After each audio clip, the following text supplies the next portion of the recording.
Diploma in nursing science and midwifery এবং diploma in midwifery কোর্সের স্নাতক সম্মাননা করার দাবিতে মুখে কালো কাপড় বেঁধে মানববন্ধন করেছে ডিপ্লোমা নার্সিং মিডওয়াইফারি ডিগ্রি বাস্তবায়ন কমিটি।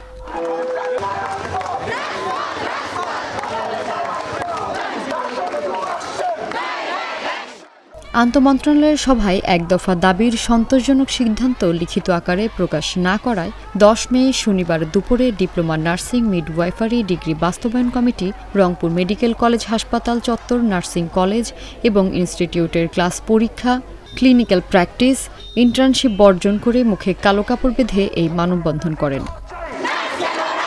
সেরকমভাবে অফিসিয়ালিভাবে কোনো আশ্বস্তা পাই নাই।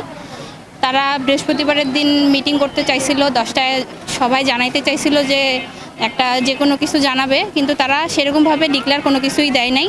আবার তারা ডেট দিছে 11 তারিখের পরে তারা আমাদেরকে আবার জানাইতে চাইছে যে তারা কি করবে না করবে। তবে আমরা এখনও আমাদের আন্দোলনটার কোনো আলো দেখা পাচ্ছি না। আমরা 3 বছর ডিপ্লোমা কমপ্লিট করি, 6 মাস ইন্টার্ন করি, ফুল ইংলিশ মিডিয়ামে পড়ালেখা করি। আমাদের কোনো বাংলার বও নাই, আমরা বাংলা তো দেখি না চোখে। 3 বছর কোনো বাংলা দেখি না। আমরা ইন্টার কমপ্লিট করে আসছি, 3 বছর ডিপ্লোমা কমপ্লিট করতেছি, 6 মাস ইন্টার্ন কমপ্লিট করে আবার লাইসেন্স নিচ্ছি। নেওয়ার পরেও আমাদের ইন্টারের সমমান কিভাবে? তাই আমাদের দাবি একটাই যে আমরা ডিপ্লোমাকে ডিগ্রি সমমান চাই। কতদিন পর্যন্ত রাস্তায় থাকবো এবং এটা অব্যাহত চলবে যতদিন না পর্যন্ত এটা মেনে নেওয়া হচ্ছে। এ সময় diploma in nursing science and midwifery এবং ডিপ্লোমা ইন মিডওয়াইফারি কোর্সের স্নাতক সম্মাননা করার দাবি তোলেন শিক্ষার্থীরা। তারা মাইনে নিচ্ছে না, ততক্ষণ আমাদের দাবি আমরা করবোই। এটা ইন্টার্ন পিছক বা আমাদের ক্লাস পিছক সেটা আমাদের যায় আসে না, আমাদের দাবি আমরা আদায় করে ছাড়বো।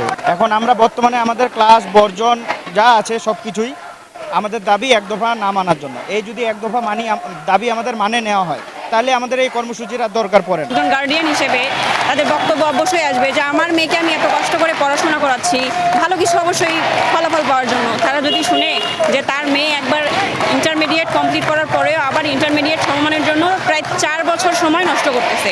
বিএনএমসির কাছে প্রশ্ন, সরকারের কাছে প্রশ্ন এবং সাধারণ জনগণের কাছেও প্রশ্ন যে আমাদের পড়াশোনার কি আসলে কোনো মূল্য নেই? বিক্ষোভ সমাবেশে রংপুরে বিভিন্ন নার্সিং ইনস্টিটিউটের শিক্ষার্থীরা অংশগ্রহণ করেন।